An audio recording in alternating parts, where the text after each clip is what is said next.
Shalom saudaraku, selamat berjumpa kembali dengan saya Susi dalam program Tuntunan Ilahi. Dan hari ini adalah hari yang ke-67. Mari kita berdoa. Bapa di dalam surga, terima kasih buat kesempatan yang indah di mana kami boleh mendengarkan firman-Mu. Mari Kau berbicara buat setiap kami ya Tuhan. Roh Kudus mampukan kami untuk kami boleh sungguh-sungguh mengerti, memahami firman-Mu dan juga melakukannya dalam hidup kami sehari-hari. Terima kasih ya Tuhan. Dalam nama Yesus kami sudah berdoa dan mengucap syukur. Haleluya, amin. Saya memberikan judul mengikut Tuhan dengan sepenuh hati ya. Dan nats yang akan kita baca diambil dari Bilangan pasal 31 sampai 32. Bilangan 32 ayat 10 sampai 12, maka bangkitlah murka Tuhan pada waktu itu.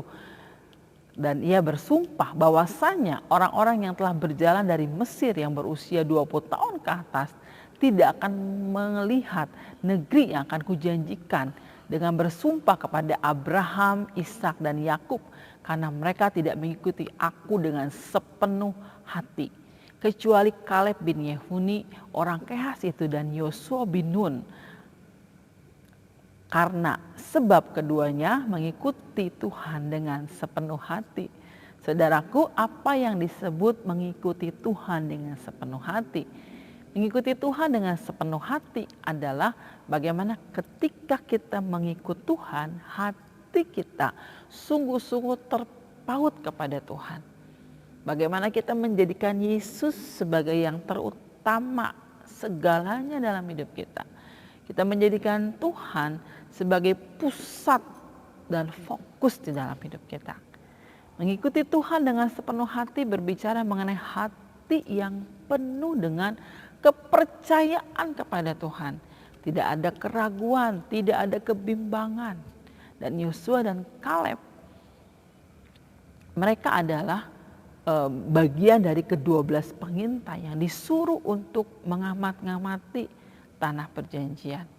Ke-10 pengintai berkata dalam Bilangan pasal 13 ayat 27, ya, bagaimana mereka melihat memang negeri itu berlimpah susu dan madunya. Tetapi ada bangsa yang diam di sana, ada orang-orang raksasa, orang-orang enak yang ada di sana, yang membuat mungkin mereka sulit untuk bisa menaklukkan negeri itu. Tetapi Yosua dan Kaleb menenteramkan hati bangsa itu dan berkata, kita pasti akan bisa masuk, kita pasti akan bisa mengalahkan semua musuh-musuh itu bersama dengan Tuhan. Ya, saudaraku, mengikut Tuhan dengan sepenuh hati juga berbicara mengenai hati yang tidak mudah tawar. Tidak mudah tawar hati. Meskipun ada begitu banyak tantangan, persoalan di dalam kehidupan kita, tetapi kita tetap sungguh-sungguh kuat di dalam Tuhan. Ketika Yosua dan Kaleb mengikuti Tuhan dengan sepenuh hati, bukan saja mereka bisa memasuki tanah perjanjian, ya. Yosua bahkan menjadi pemimpin menggantikan Musa. Dan firman Tuhan mengatakan dalam Yosua 14 ayat yang ke-14, itulah sebabnya Hebron menjadi milik pusaka Kaleb bin Yefune orang Kehas itu sampai sekarang ini, dan ia tetap mengikuti Tuhan Allah dengan sepenuh hati. Saudaraku, sudahkah kita mengikuti Tuhan dengan sepenuh hati? Apakah kita masih belum sepenuhnya? Kita mungkin masih setengah-setengah, ya.